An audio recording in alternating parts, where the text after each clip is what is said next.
karena beliau memastikan makanannya halal, itu orang datang ke rumahnya segar ya, minta makan. Yang minta itu bukan orang biasa, kibarul ulama, ulama besar. Ulama besar biasa datang ke tempatnya nunggu jam makan.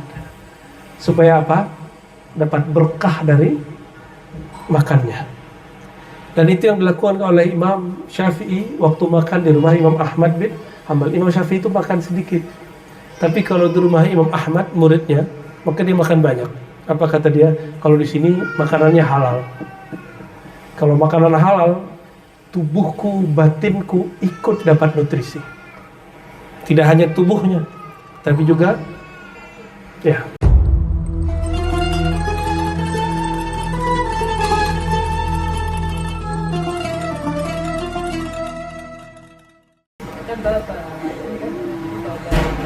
Inni kuntu bimujibi amri bab Muhammad baba fi haqqika. Ya. Kama anni bazaltu judi fi tarbiyatika kadzalika la taqsur anta fi tarbiyati waladi bahaiddin fa fa'altu ma umirtu. Ya. Thumma asyara ila sadrihi syarif fa qala, ini panjang cerita beliau ya. فقد أفرقت ندر الأطفال لأجلك فتخلص طائر الروحانية من بيدة البشرية لكن باز همتك على طيران فأجزتك الآن أن تطوف به في البلدان فإذا وصل إلى مشامك رائحة المعارف فاطلبها منه ولا تقصر في أمر الطلب بموجب همتك. Jadi kan beliau ini dititipin oleh Baba Samasi, diibaratkan seperti bit telur, tolong diangkremin. Tolong diangkremin, tau angkremin nggak? Diperem, diparam, itu bahasa orang Minang itu. Diangkremin kata orang sini, ya. Kalau ayam sering keluar, masuk angin nggak telurnya? Maka salah satu adab mimpin suluk itu nggak nerima ceramah. Itu yang saya terima dari guru saya. Saya nggak tahu kalau guru lain-lain. Kecuali di dalam itu, kecuali di tempat itu. Atau dia tuker-tukeran nama mursyid yang lain, silaturahim. Tuan Syekh, tolong dong doain tawajuhin murid saya. Ya. Syekhnya punya adab juga. Kalau gitu, ente juga ke tempat aneh. Tuker-tukeran lah, itu sudah terjadi dari dulu. Kita rindu itu terjadi lagi ya. Guru-guru nggak ada angkuh-angkuh sama syekh yang lain, tapi mereka saling berbagi. Nah, kita memimpikan itu terjadi kembali insya Allah ya. Insya Allah, kalau suraunya jadi cepat. Kalau nggak jadi, yuk kita tetap zikir terus kok. Emang zikir berdasarkan antum dengan surau. Ya, wa ardullahil wasi'ah. Bumi Allah luas. Ada surau nggak ada surau, zikir ya. Repot-repot amat ya. Tapi kalau mau lebih terkondisikan, ayo silakan. Itu surau antum, bukan surau aneh itu, ya, bukan surau saya. Saya pun nanti wakaf di situ.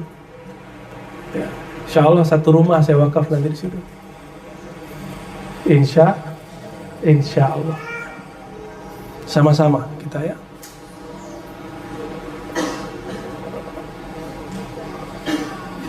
Ya. Maka dididik oleh Imam Mirkula sampai kemudian menetas belum boleh dijadikan mursyid, baru menetas, telurnya baru menetas, didik dulu, diasupin dulu. Banyak yang sembari dia mau dewasa, dia mati duluan banyak, tenggelam di air banyak, salah makan banyak. Tapi yang terus dididik, diperhatiin terus, jadi si burung yang tadinya masih kecil sudah bisa terbang. Tadi terbangnya diajarin terus, lama-lama terbang sendiri. Ya, kira-kira begitu kalau diterjemahin bebas. Ya, apa kata beliau? Sekarang aku izinkan engkau terbang sendiri. Itulah ijazah daripada Mirkulal. Ya. Ada guru lain lagi caranya. Ya waladi, wahai ananda, kamu buat surau. Itu ijazahnya, ada juga begitu. Kamu buat surau, pimpin orang di sana. Nah, ada guru yang begitu modelnya. Ya. Saya termasuk lama diuji sama guru saya. Alhamdulillah. Ujian guru itu rahmat. Ujian dari guru itu berkah. Termasuk lama sekali. Disuruh nalkin tuh dari saya masih remaja. Dari umur 18 tuh disuruh nalkin. 18, 19, terus umur 27 baru dapat ijazahnya. Lama nggak tuh? Lama sekali. Berarti 9 tahun ya? 9 tahun. Maklum darah muda. Suluk lagi gitu. Sampai kemudian terasa betul-betul nyata ruhaniyah Rasulullah SAW baru diizinkan. Saya tanya kepada beliau, guru saya, loh, saya masih muda, kenapa diijazahin? Jawaban beliau, Sang Nur Muhammad memerintahkanmu. Sudah selesai sudah. Ya. Selamat halu katanya gitu. Ya bagi yang nggak percaya ya sudah. Nabi Muhammad SAW fisiknya sudah nyatu dengan tanah, tapi nurnya masih ada. Ya, sebelum Nabi Muhammad lahir dengan nama Muhammad bin Abdullah sudah ada nurnya. Dengan nur itulah Sayyidina Adam bertawassul. Dengan nur itulah Sayyidina Adam diampuni dari semua dosanya. Maka hari ini kalau orang bertawassul dengan Nabi Muhammad SAW sama nggak? Sama. Statusnya sama. Sebelum lahir dan setelah lahir sama. Setelah wafat juga sama. Yang beda-bedain tauhidnya bermasalah. Berarti dia menganggap orang hidup dapat merubah, memberi manfaat, orang mati tidak. Itu tauhidnya bermasalah itu. Ya. Hayatuhu fil irsyad ya. Ini beliau, bagaimana cara beliau memimpin ya. Nah, bagian ini saya tinggal. Langsung ke bab mau sholat khusyuk nggak? Benar. Salah satu cara sholat khusyuk, makanannya mesti halal. Makannya mesti zikir. Kalau mampu lagi makan zikrullah, pasti lagi sholat zikrullah. Sederhana tuh, nggak usah pakai teori macam-macam. Coba latihan mau makan zikrullah. Ingat bahwa yang mengenyangkan itu Allah, bukan nasi. Ya.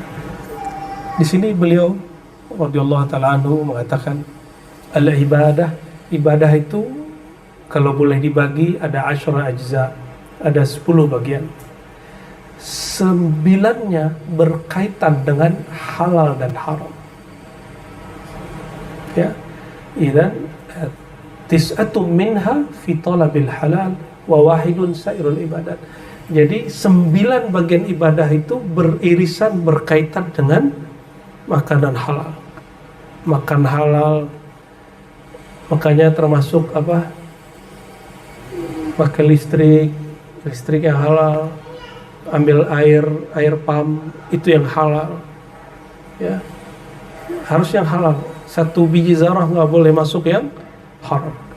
Halal pun masih punya adab-adabnya, yaitu membacanya dengan nama Allah Subhanahu wa taala. Wa ya'mur muridihi bil amal bi muhtawa. Itu sebabnya Imam Bahauddin selalu ngajak menyuruh muridnya tetap bekerja. Maka di sini di Ribat ada yang saya suruh berhenti kerja. Malah kita suruh kamu kerja terus. Tapi nanti ketemu di toriko yang lain, toriko Khidriyah kah, toriko apakah namanya, ya. Muhammadika, Ahmadika, Idrisika, mungkin ada syekh tertentu yang mengatakan kamu berhenti kerja. Nah, mungkin ada maksud lain, kita jangan suuzan. Siapa tahu kerjaannya bermasalah. Ya, kita tidak mengatakan kok gurunya begitu, enggak. Ya. Kana syekh rahimahullah yahtatu li ta'ami ihtiyatan aziman. Jadi pas dicek ke atas ternyata beliau ini silsilahnya nyambung ke Sayyidina Abu Bakar Siddiq. Jadi masih zuriat Sayyidina Abu Bakar Siddiq. Fayattasil binasabi Rasulullah SAW min jihati abih. Ya, nyambung kepada Rasul melalui jalur ibunya nyambung dari sisi ayahnya kepada Rasulullah, dari sisi ibu kepada Abu Bakar. Jadi masih sayyid. Mungkin karena darah Sayyidina Abu Bakar itu, Sayyidina Abu Bakar kalau makan tidak mau kecuali makannya dipastikan halal. Dipastikan makanannya halal baru dia makan. Kalau kita sudah dihidangkan, hajar terus. Ya, kita nggak sanggup seperti beliau. Nggak usah kayak beliau ya. Itu thariqat tasawuf yang masih tasawuf yang al-asil, yang basic, yang dulunya emang seperti itu. Sekarang kita nggak sanggup, saya pun udah nggak sanggup. La ya'kul illa min syairin walau biyain walu biyain wa mushammas yazra'uhu yataharra fi badrihi wa hartihi wa saqihi wujuhul hil. Saya dapat kabar, benar nggak tuh Dodo? Syekh Nazim itu suka bertani. Ya, dan dia makan dari hasil. Ya, itu gaya orang Uzbek. Gaya orang Uzbek kebanyakan ulamanya seperti Imam Maturidi itu juga makan dari sayur yang dia tanam sendiri. Jadi dia nggak mau makan sayur yang ditanam orang kecuali pasti ada orang nanamnya bener, gitu. Sampai segitunya. Nah, di Indonesia udah banyak meninggal tuh orang yang begitu, ya. Udah banyak meninggal orang, ada orang begitu.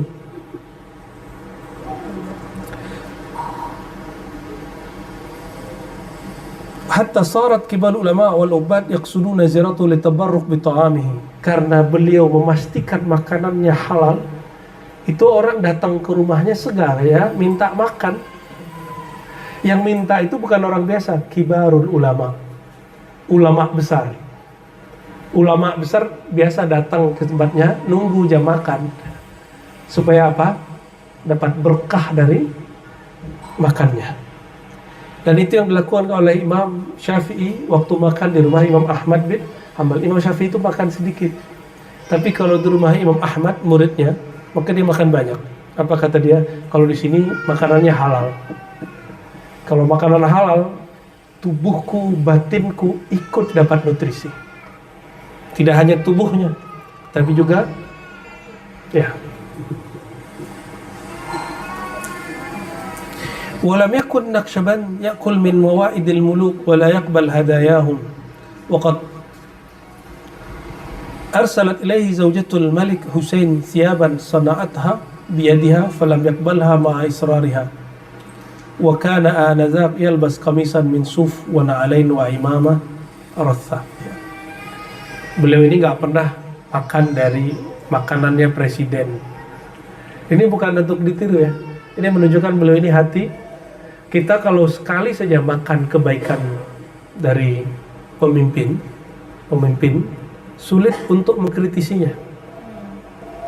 Sekali terima kebaikan orang, sulit untuk mengkritisinya. Udah jelas dia salah, kita sulit mengkritisinya. Ya. Gimana? Antum mengkritisi Jokowi? Nggak pernah makan duit Jokowi ya? Ya kritisi aja kalau berani. Nggak ditangkap juga kok di sini. Cuma masalahnya didengar apa enggak? Ya.